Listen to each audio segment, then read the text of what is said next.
Hello and welcome to another video from M3BIK, and on this video I took a trip to London and just happened to call into the Science Museum and have a look at what radio related things we've got in there. Well, radio and broadcast really. I took this picture here and the associated description that basically is of a couple of very old microphones there from 1937, 1944 to 59.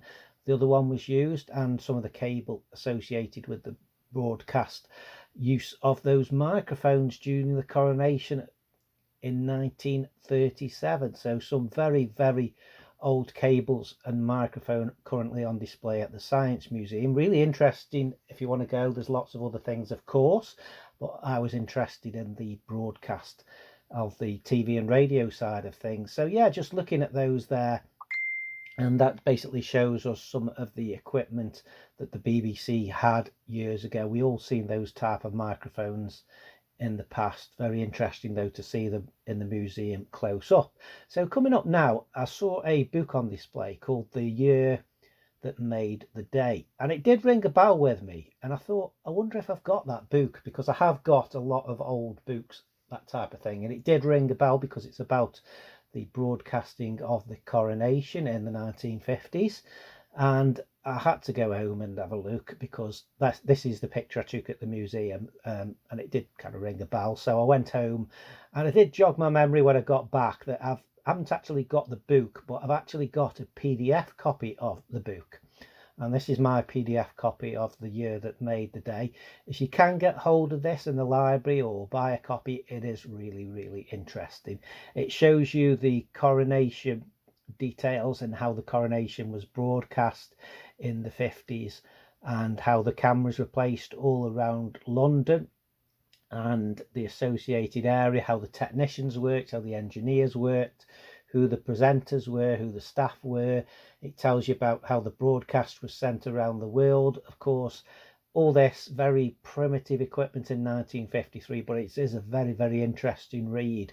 I did have another quick read through it, and it is really interesting how they actually broadcast the coronation, and the amount of microphones and cameras and things like that that we used was absolutely amazing. And good to have that book on display, even though you can't touch it, is on display in the Science Museum, and well worth a read if you can get hold of it in the library or a PDF copy like I've got.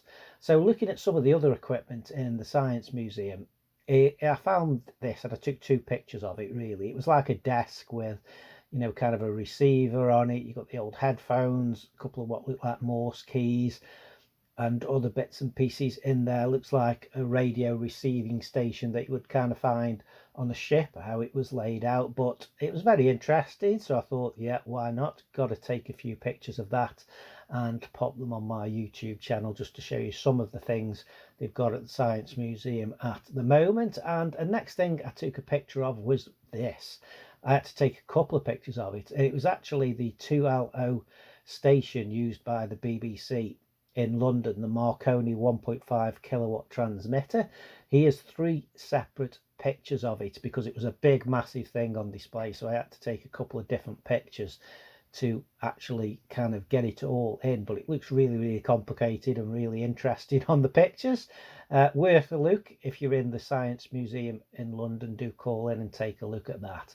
And one final thing radio related that I thought, oh, that's really interesting, is a selection of really old QSL cards. So take a look at these, some really old dates on these cards, and basically they're from all around the world. Some really interesting radio related and broadcast items in the Science Museum in London. So if you do get a chance to go, do call in and have a look like I did and take some pictures and videos of all the different things, because I do believe they change the displays every so often. So in a couple of months these might not be on display, it might be something else.